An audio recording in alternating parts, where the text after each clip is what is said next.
Hi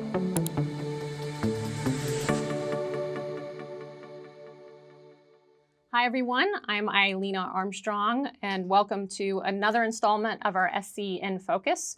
This time I'm here with Bill Conner, President and CEO of the long-standing industry organization SonicWall, who's going to talk down some of the more concerning threats out there, from IoT attacks to ransomware, certainly some of the non-traditional points of entry. And we're also going to talk about some steps that organizations like yours can take to mitigate against some of these fast evolving threats. So Bill, thank you so much. It's great to have you here. Great to be here. We're reading about massive data breaches on a daily basis. Are you finding that a lot of the executives with whom you are speaking are understanding the threat landscape? Are they really getting a grasp of it? You know, it's a great question. I think most of the executives are starting to understand the environment, but they're grappling with how's it happening? What kind of threats are coming in? How are they getting in?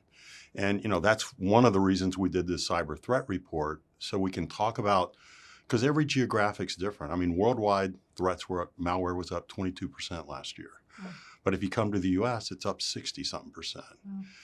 You go to the UK, it's up 60%. More than that in Germany, 70-something%. So they're understanding the implications because they're having to deal with that, but they're still trying to figure out, how do I help myself? And what do I need to do around that?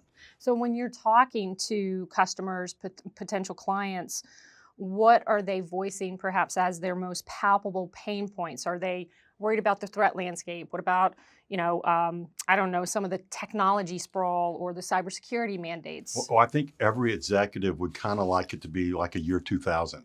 What can I do to make sure I'm protected? And can I do it once and be done? And unfortunately, it's a cyber's arms race. You look at ransomware, it was up about 11% last year, and Q1 is down. In UK, it was down like almost 50% last year. Whereas in the US, it was up 60-something%. So, you know, I think ransomware is the first time it really hit the small, medium business. And all of a sudden, it wasn't just about losing personal information. Small companies don't have capital, they don't have resources that understand it. They rely on the partners, as you well know.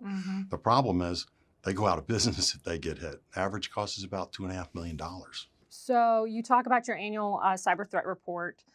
You've mentioned some of the data that you've been able to gather from that.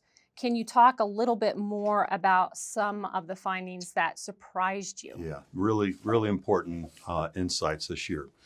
Last year, one of the big things we're talking about is encrypted communications, SSL. Only about 5% of businesses actually turn on deep packet inspection, or meaning looking at the content coming in through those SSL links. Increasingly, almost 1,300 attacks last year by customer, 1,300 coming in. So it kind of, I think a lot of customers go, well, if it's encrypted, it must be safe.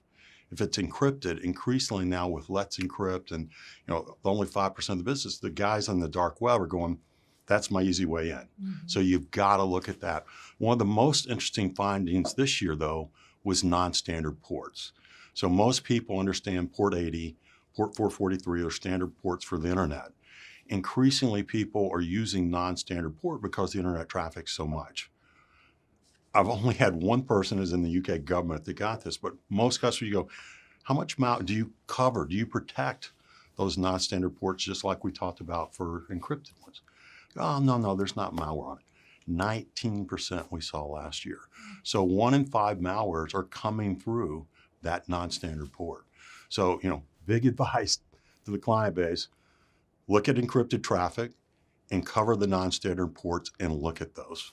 Are there any other future trends that you, maybe some of the different types of attacks, you talked about the non-standard ports, that are kind of coming down the road that you think your clients, but also our audience obviously, should be paying attention to, something that's kind of evolving? Yeah, another really good question, Illena. If you look, last year we developed something and implemented something called real-time deep memory inspection. And we've all had kind of traditional sandboxing to look for malware, put it in the box. figure out one of 3 different technical ways of looking at files and stuff, capturing a lot through those sandboxes. Last year, though, we found 74,000 not seen before or identified malwares that are coming through Office docs, and PDFs. Okay. Now, we're about to release, by this airing time, we will have released the Q1. That went from 74,000 for all last year. In Q1 of this year, not seen by traditional sandboxing, that category went up to 174,000 in Q1 alone. And if you double click on that, about 80% of that traffic was on PDFs. And they have engineered a way around traditional sandboxes seeing them. And in this particular case, it's coming out of Russia and it's fraud. So very, very important that you start to look at those PDFs and be careful on clicking into those pieces. The other one that you've seen and we talked about at RSA is Sidechannel attacks. Spoiler just came out, 30 days ago now. But Sidechannel has not been weaponized. The Intel Meltdown, Spectre, Foreshadow, Port Smash, Spoiler have not been weaponized. But that's one, if and when a country state does weaponize it, fortunately RTDMI is there to help them, but it's going to be an important one we look at.